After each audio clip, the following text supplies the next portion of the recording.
Okay. Ay, ito. Wait, ito. Tama yan.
Yan na lang, isang tao na tao!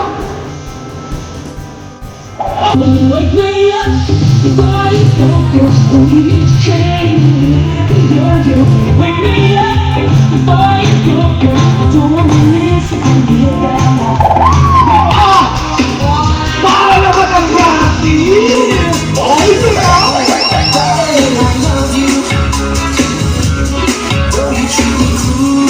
Wala bang palakpak!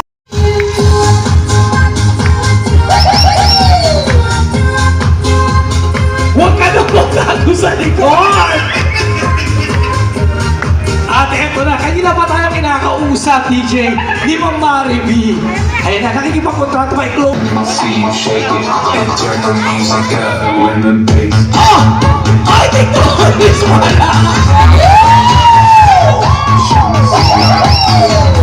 Party going, ladies to the front. Now let me see you shake it and turn the music up. All the way from Germany!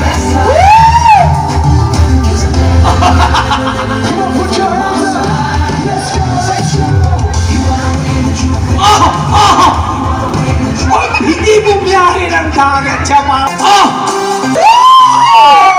Wala bang balak-balak dyan! Wow!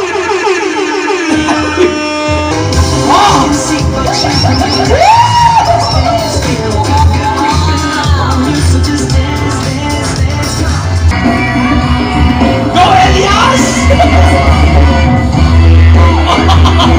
Elias!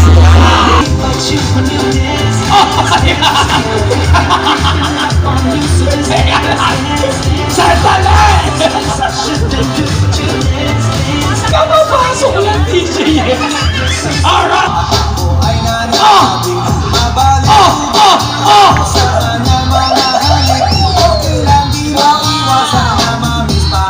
Eto lang! Go, Jerica! Grabe! Kaparlan!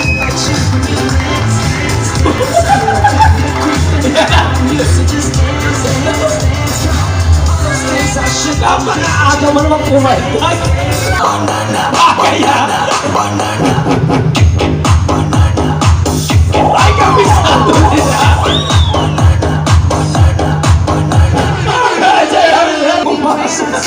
Alright, once again, Restaurant Angela, let's go!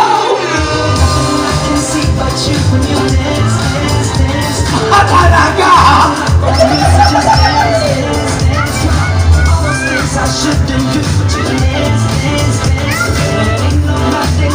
Sir Esther, ikaw pinakahuli sa grupo ng mga kalalakihan. Alam mo ba? Mahal mo na. Wala tayong magagawa, mahal mo na. Eh, matandang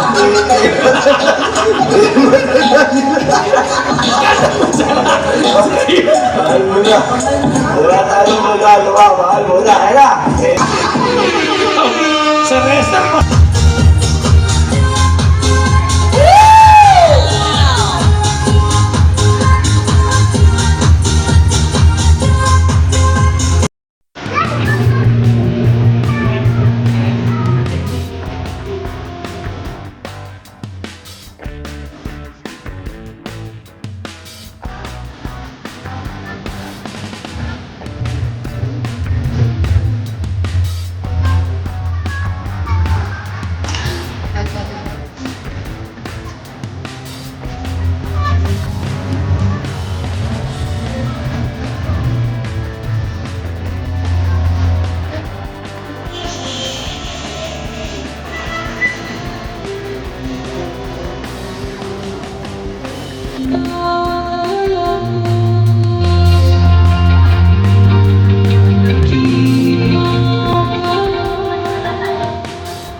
home for this evening. Mr. John Mark Dishon and Ma'am Nina Donita Cruz Dishon!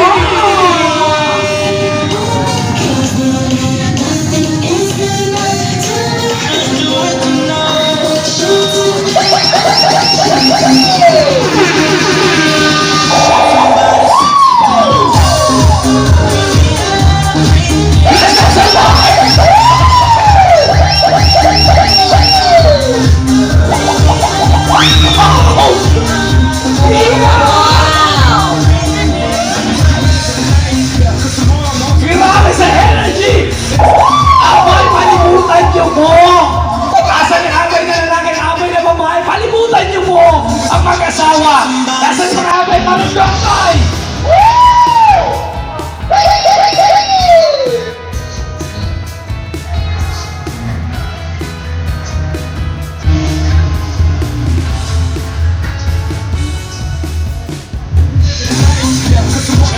Somebody sexy down.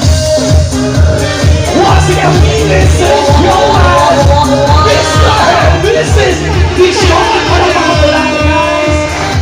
At Mr. and Mrs. Dishon!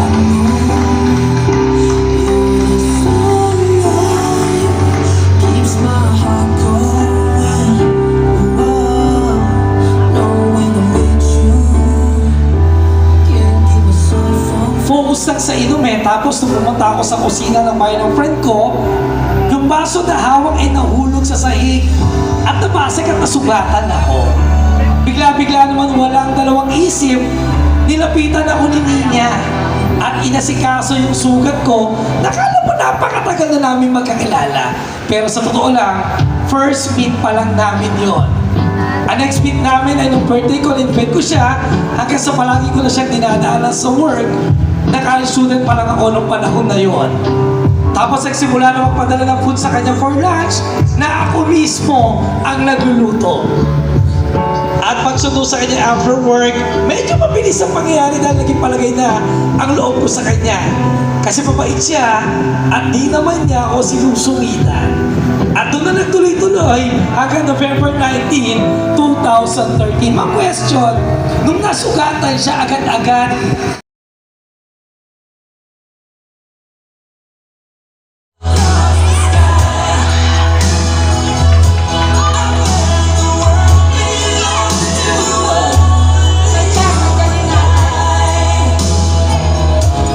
higher po, higher.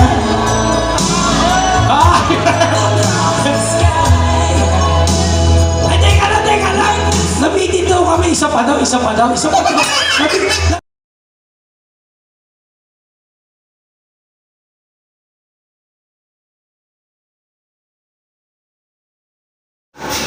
Especially sa ate ko, kay Beaw, sa mother ko na iyakin. Tsaka sa mga kaibigan, salamat sa inyo kasi kasi importante itong araw na to, kaya importanteng tao ang mga dapat nandito. Sa mga ninong, kahit wala na. Sa mga kamag-anak ko na nasa Caloocan, na dumayo pa, salamat sa inyo. Sa mga kaibigan ni niya, sa inyo, thank you very much. Kasi, kung wala kayo, baka 80% lang ang nandito. Hindi magawa 100% to. Hindi nyo mapapasayaw ng ganun to kung wala kayo.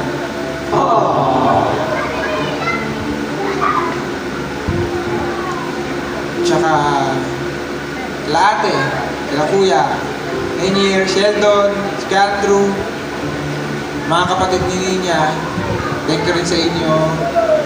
Tinanggap nyo rin ako bilang asawa ng kapatid ninyo. Nakakaasa naman kayo na hindi ko sisirain yung tiwala na binigay ninyo sa akin.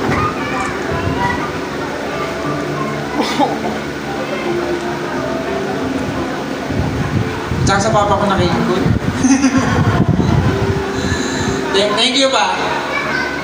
Kasi dahil mo pang lakas. Sana after 10 years, ganyan ka pa rin kalakas. Ganyan ka pa rin kakulit. Yun lang.